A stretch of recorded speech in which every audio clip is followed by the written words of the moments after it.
They said the truth would never come. But tonight, it finally did. A decades-old mystery burned quietly until a woman walked into a police station and claimed a name the world had buried 25 years ago. Amy Bradley. Her words were simple, small, precise, but the details she offered were the kind of things only someone who had lived them could know. Carpet patterns, the clink of casino chips, the hum of a ship's air conditioning. Officers leaned in, recorders clicked. The room went very, very still. She whispered, "I remember the night they took me, and I remember the stairwell." And with that, decades of silence began to ripple.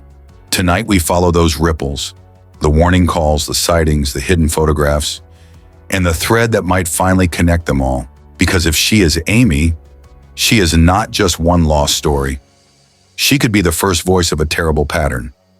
If she is not, then someone knows more than any of us ever imagined. Either way, the questions now have faces. We begin with a message that tried to stop a family from looking. Who would warn a grieving family to stop searching? Why would anyone be afraid of the truth? Tonight, piece by piece, we will find out. The Bradley family remembers the nights differently now. Once, they were simple rituals. Review of photos, a last text, replaying a laugh. After the message, they became exercises in fear. A voice on the line had said, "Stop. Stop searching. Stop digging. Let this go." Listen to that. Imagine a parent hearing a warning like that. It slices hope into two pieces, one that clings, one that recoils. Investigators reconstructed the timeline. The call arrived just after the family pursued a new lead. A witness who said he'd seen someone matching Amy's description at a small port in a place that made no sense. Coincidence? They thought not. We asked, who benefits from silence? Two answers emerged, both cold. One, a protector, someone who believed the only way to keep Amy safe was to keep everyone away. Two, an intimidator, someone who feared discovery would destroy a far larger plan. Whoever it was had access, not the random curiosity of a stranger, but privileged information. Family movements, private phone calls, travel dates. That kind of monitoring doesn't happen by accident, and it wasn't just the timing. The family reported being followed at hotels, small badges, unfamiliar cars, a tendency to appear when they arrived at the docks. These were not clumsy, they were precise. Precision suggests systems. Systems suggest people and networks. The jazz photograph, you may have heard of it, is the ghost that made many investigators sit up at night. A cataloged image from a catalog no parent wants to see. A woman photographed as if listed, labeled, sold. The tattoo on the shoulder, similar to Amy's. A scar in the same place. The posture, a mannerism, enough for a father to fall to his knees when the image reached him. But images can be faked. So investigators chased what cannot be photoshopped. Metadata, timestamps, source servers, and travel trails. Aruba, Barbados, Curacao. Places that see millions of tourists and hold secrets in quiet marinas. Small islands where people move between ports with papers that change and names that vanish into the wind. Human trafficking experts told investigators one thing. The Caribbean has corridors. Corridors that can hide people under new names, new passports, and new constructed lives. But there is a different possibility too. Not all who hide someone do so for profit. Some create identities to hide someone from something worse. The line between exploitation and protection can be disturbingly thin, so the team began to map patterns. Similar photos, similar booking times, overlaps on ship manifests that never made public reports. At 2 a.m. on an unrelated night in 2002, a barman in Willemstad swore he saw a young woman run into a back room, pleading for a phone. When he turned, two men took her. He told the local police. That report sits in a file.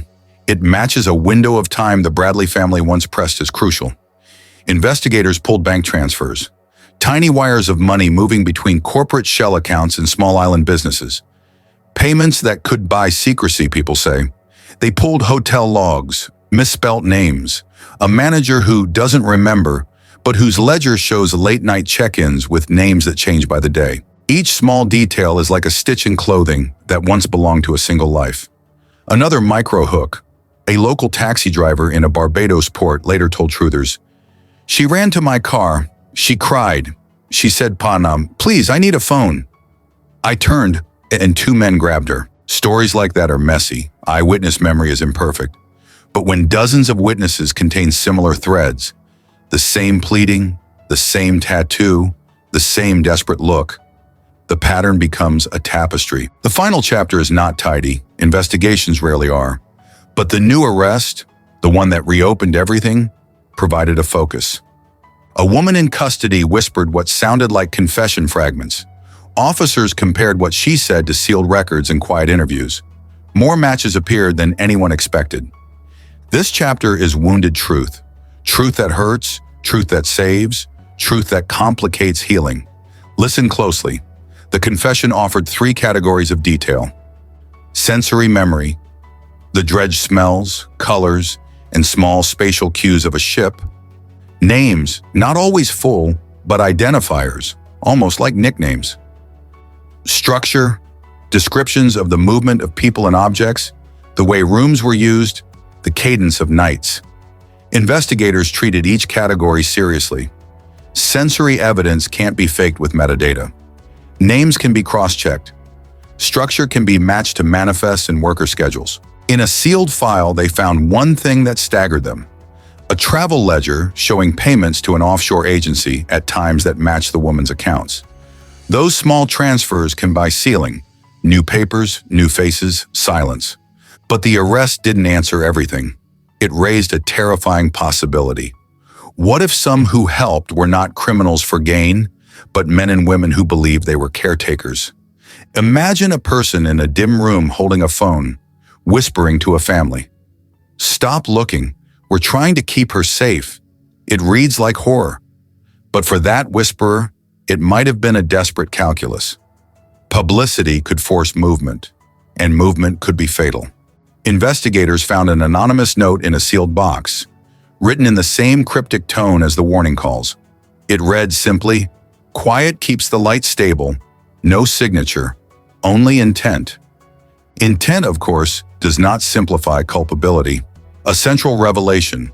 Many of these networks operate in a gray zone.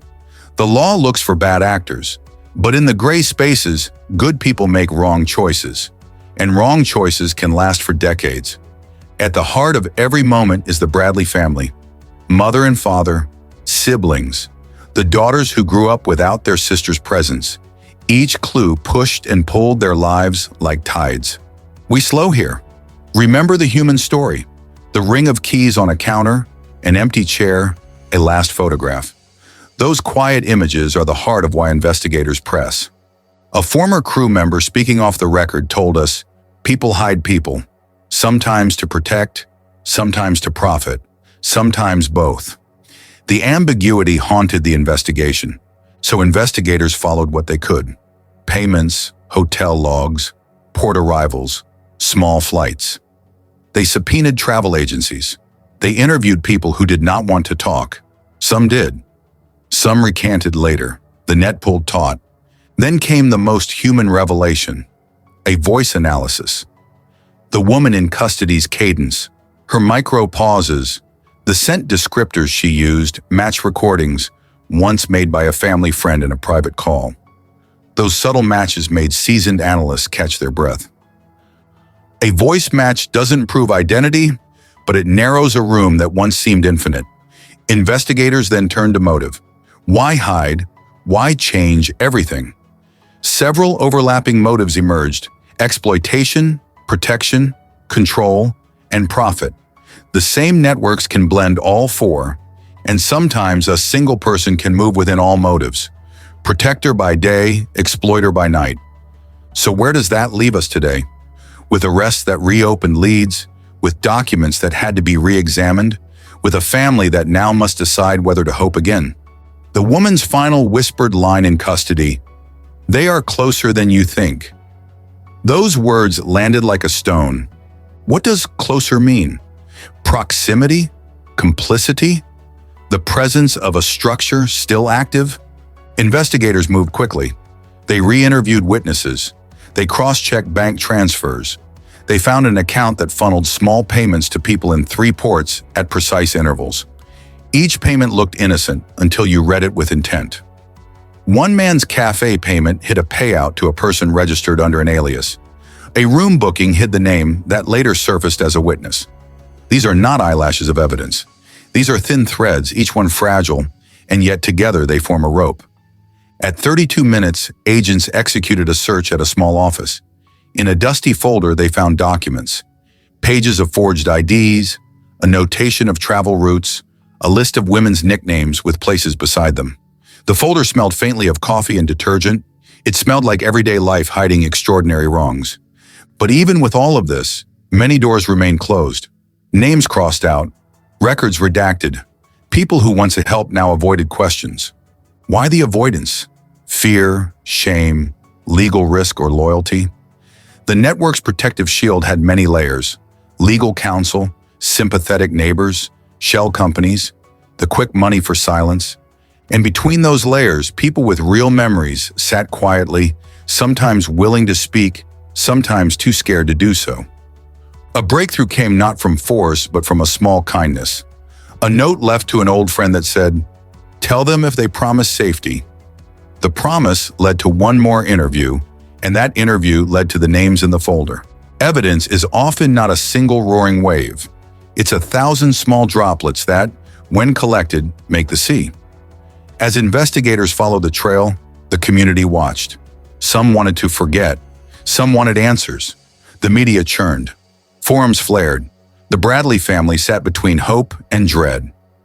Now the final ethical question: if someone believed they protected Amy by hiding her, is that forgiveness or is it a crime? The law forces us to separate intent and result. Emotion wants to wrap both in a single judgment. We end with grief in our ears and a promise in our mouths. The woman's final statement during the investigation. I remember the red chair at the dining room. I remember the lullaby the band played. Details like that are why this case refuses to close. Investigative teams continue. They are methodical. They are patient. They are relentless. For the Bradley family, no single file or arrest can restore the small things stolen by time. Birthdays missed, dinners, shared insults, the sound of a sibling's laugh. Those are forever gone. But for the world watching, these investigations matter because they change how we look at disappearance. Not as a single moment, but as a life that might be rewired, moved, and erased. If a system existed that could make someone vanish and become someone else, then justice must evolve to find new ways to unravel it. If you could say one thing to Amy tonight, one phrase that might reach across the years, what would it be? We would say, gently, with all the tenderness we can reach, we remember you. We keep searching. We will not let you be forgotten. The case moves on. New leads, new interviews, renewed subpoena power. The arrested woman's statements are still being checked, refuted, and corroborated. There is progress, sometimes invisible, sometimes tiny, often painstaking. And yet the ache for final clarity remains. The story is not finished. We close tonight in that ache, to honor both the search for truth and the family's sorrow. If you have information, speak now. If you have silence, listen to what it has cost. And if you are someone who remembers in private, who saw, who kept, know that time brings both risk and conscience.